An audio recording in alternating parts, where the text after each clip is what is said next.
Hi dear students, this is the Ranna classes. Please like, share, comments and subscribe these channels. Thank you. चलिए बच्चों, आज हम this का प्रयोग पढ़ते हैं। दिस का प्रयोग पहले हम यह जान लेते हैं कि दिस का प्रयोग हम नज़दीक वस्तुओं के लिए करते हैं। किसके लिए? यहाँ पे लिख देते हैं, दिस का प्रयोग नज़दीक के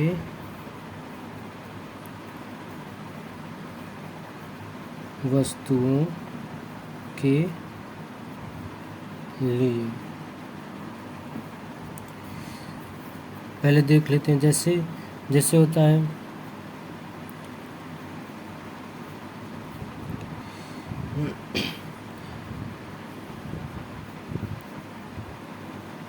दिस माने यह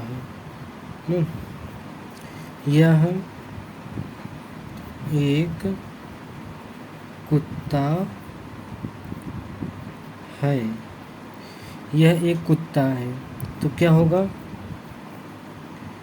दिस इज ए डॉग। अब यहाँ पे इसका रूल निकल के आता है। रूल क्या है? पहले हम दिस लगाएंगे, दिस प्लस इज प्लस ए या एन, फिर प्लस वस्तु का नाम या प्लस नाउन। नाउन माने वस्तु का नाम। वस्तु का नाम, वस्तु का नाम क्या? जैसे डॉग। डॉग क्या है? एक नाउन है। क्या रहेगा? This plus is a an और वस्तु का नाम।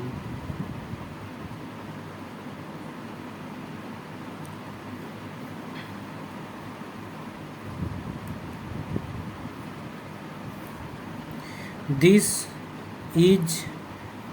Plus is plus a an and वस्तु का नाम। जैसे देख लीजिए, दिस इज ए डॉग। जैसे यह एक कार है। और ये वस्तुएं जो हमारे पास है, जैसे हमारे पास एक पेन है, यहाँ पे रखा हुआ है, यह एक पेन है।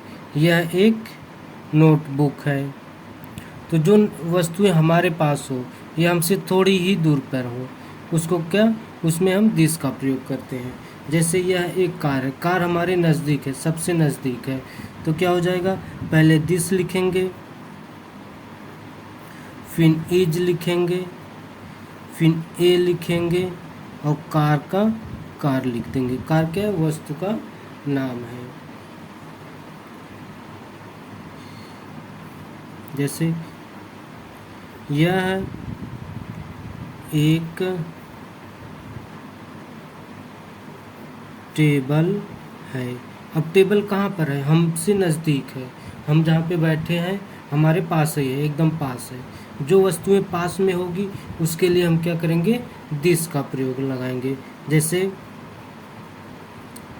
This is a table. Table क्या है? एक नाउन है। नाउन मतलब क्या? संज्ञा। एक वस्तु का नाम है।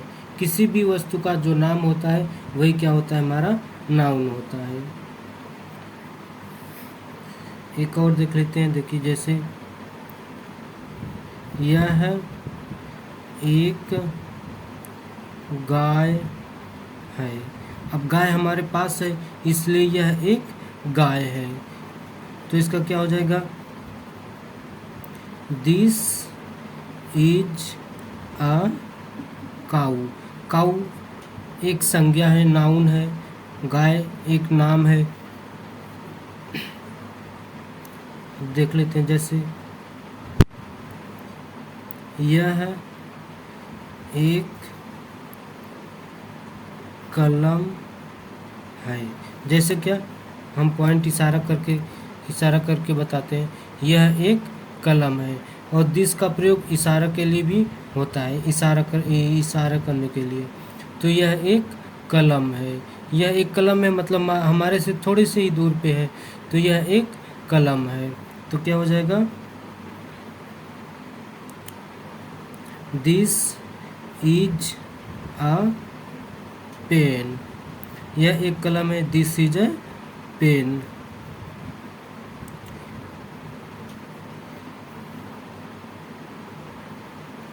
यह एक हाथी है।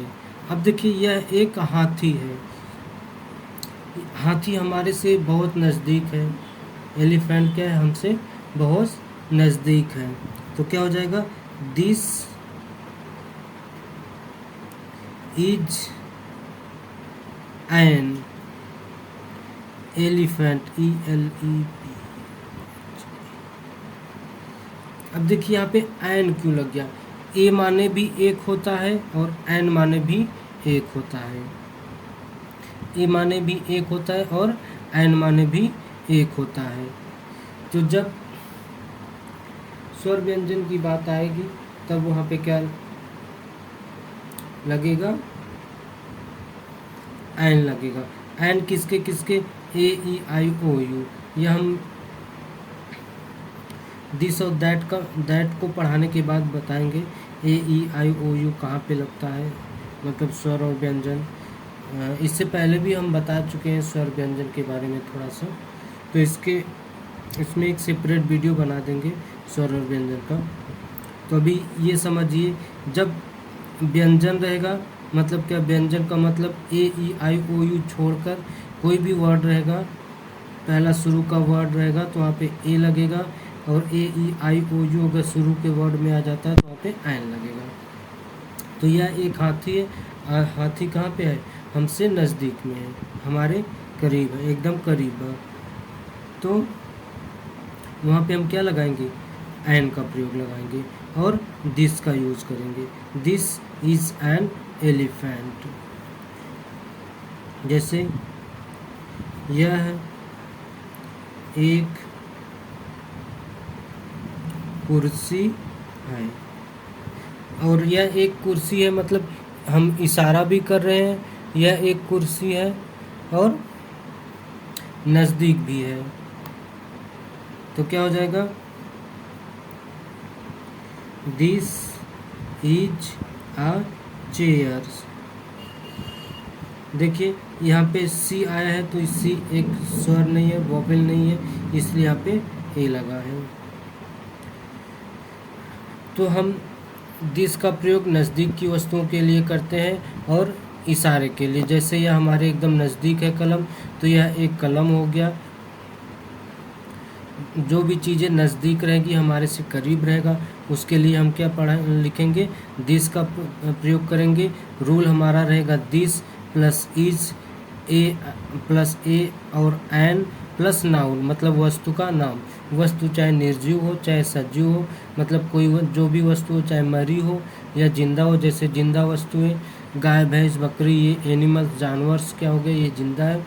लकड़ी लोहा प्लास्टिक ये सब क्या निर्जीव वस्तुएं हैं। और हम दिस का प्रयोग इशारे में पढ़ाते हैं, मतलब इशारे के लिए यूज करते हैं। अभी इसका एक और दैट का प्रयोग आएगा, वह दूर के लिए होगा। तो अभी हम इसका एक पार्ट और बनाएंगे, उसमें और अच्छे से समझाएंगे जो भी कुछ छूटा है। अभी ये स्वर और व्यंजन मतलब वोवेल एंड कॉन्सोनेंट भी बताना है, तो हम अगले वीडियो में वोवेल एंड कॉन्सोनेंट बनाते हैं, तब उसके बाद आगे बढ़ाते हैं। Thank you for watching.